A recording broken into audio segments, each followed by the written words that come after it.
Welcome back to Life Story English, your home for the most inspiring, legendary, and unforgettable life stories from across the globe.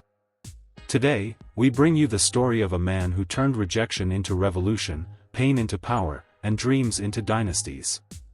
He didn't just play basketball, he redefined it. He didn't just win championships, he created a legacy. From being cut from his high school team to becoming the greatest athlete the world has ever seen, this is the complete, emotional, and extraordinary journey of Michael Jordan, the man who taught us that greatness is not given, it is earned. Scroll 10 long paragraphs, Michael Jordan's life story. Michael Jeffrey Jordan was born on February 17, 1963, in Brooklyn, New York, but he grew up in the small, quiet town of Wilmington, North Carolina. He was the fourth of 5 children born to James and Dolores Jordan, a hard-working mechanic and a devoted bank teller who raised their children with strict discipline, deep faith, and unwavering love. From a very young age, Michael was fiercely competitive. He would play sports with his older brother Larry, who was taller and stronger, and Michael would lose almost every time. But instead of giving up, he would cry, scream, and demand rematch after rematch until he finally won. That burning hunger to win, that obsessive refusal to accept defeat, was not something he learned, it was something he was born with.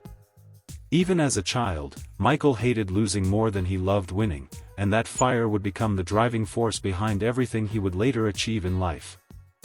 In 1979, during his sophomore year at Laney High School, Michael tried out for the varsity basketball team. To his absolute shock and devastation, he was cut from the team. The coach chose a taller and more experienced player named Leroy Smith instead of him.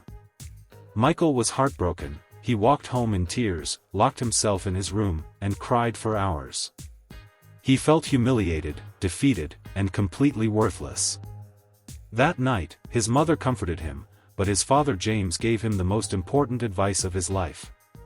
He said, "Son, if you really want it, you have to work harder than everyone else. Nothing in life is given to you, you have to earn it." From that very moment, Michael made a silent promise to himself that he would never, ever let that happen again. He woke up at 5 a.m. every single morning, practiced drills for hours before school, and returned again in the evening for more training. He grew 4 inches taller that summer, and by the next year, he made the varsity team and averaged over 25 points per game. That rejection became the foundation of his entire career. It taught him that failure is not the end, it is the beginning of something great. In 1981, Michael earned a full athletic scholarship to the University of North Carolina at Chapel Hill, where he played under the legendary coach Dean Smith. In his very first season, he was named ACC Freshman of the Year, but his true breakthrough came in the 1982 NCAA championship game. The Tar Heels were facing the Georgetown Hoyas, led by the dominant center Patrick Ewing. The game was tied at 62-62 with only 15 seconds left on the clock. Coach Smith drew up a play for Michael, a freshman who had never taken such a high-pressure shot in his entire life. Michael caught the ball on the left wing, rose up smoothly, and released a perfect 17-foot jumper with just 2 seconds remaining. The ball swished through the net. In 1984, Michael declared for the NBA draft and was selected as the 3rd overall pick by the Chicago Bulls. From his very first game, he electrified the crowd with his breathtaking athleticism, his acrobatic drives to the basket, and his relentless defensive pressure. He averaged an astonishing 28.2 points per game in his rookie season and won the Rookie of the Year award. But despite his individual brilliance, the Bulls kept losing in the playoffs. They were brutally defeated by the Boston Celtics, led by Larry Bird, and physically battered by the Detroit Pistons, who used a brutal strategy known as the Jordan Rules, where they would double-team, triple-team, and intentionally foul Michael every single time he drove to the basket. They knocked him to the ground, bruised his body, and frustrated his spirit. The media started calling him a selfish player who could never win a championship. But instead of breaking, Michael used that criticism as fuel. He hit the gym harder than ever, built his upper body strength, and most importantly, learned to trust his teammates. He understood that to become a champion, he had to make everyone around him better, and that realization changed everything. By 1991, the Bulls had hired Phil Jackson as head coach and introduced the triangle offense, a system based on ball movement and teamwork. Alongside Scottie Pippen, who had become one of the best defenders in the league, and Horace Grant, a powerful rebounder, Michael finally had the supporting cast he needed. That year, the Bulls defeated the Pistons in the Eastern Conference Finals, sweeping them 4-0, and then went on to beat the Los Angeles Lakers 4-1 in the NBA Finals. Michael broke down in tears, clutching the Larry O'Brien trophy, because he knew how much blood, sweat, and sacrifice it had taken to get there.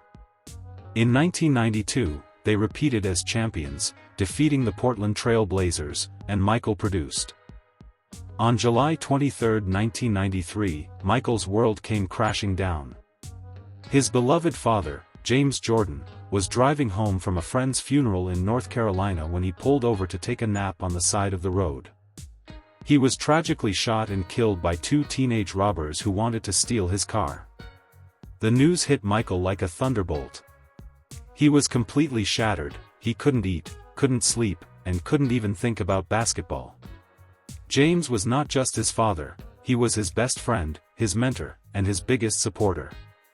He was the one who built a backyard basketball court for Michael, the one who told him to keep fighting after he was cut from his high school team, and the one who taught him that true strength comes from character, not fame. Michael went into deep depression and isolated himself from the world. He later admitted that he felt like a part of his soul had died with his father. In October 1993, just 3 months after the murder, Michael shocked the entire world by announcing his retirement from basketball. He said, "I have nothing left to prove. I lost my father, and I need to find myself again." The basketball world was left stunned, heartbroken, and confused. After retiring from basketball, Michael decided to honor his father's dream, a dream that James had always had about Michael playing professional baseball. Michael signed a minor league contract with the Chicago White Sox and began playing for the Birmingham Barons in 1994. It was an incredibly humbling experience. Michael was no longer the dominant superstar, he was just an average player trying to learn a completely new sport at the age of 31. He struggled to hit curveballs, made errors in the outfield, and his batting average was below .200. The media mocked him, fans doubted him, and critics called his decision a foolish ego trip. But Michael didn't care, because baseball wasn't about proving anything to anyone else. And that, my friends, was the incredible journey of Michael Jordan, a man who proved that greatness isn't about never falling, it's about rising every single time you fall.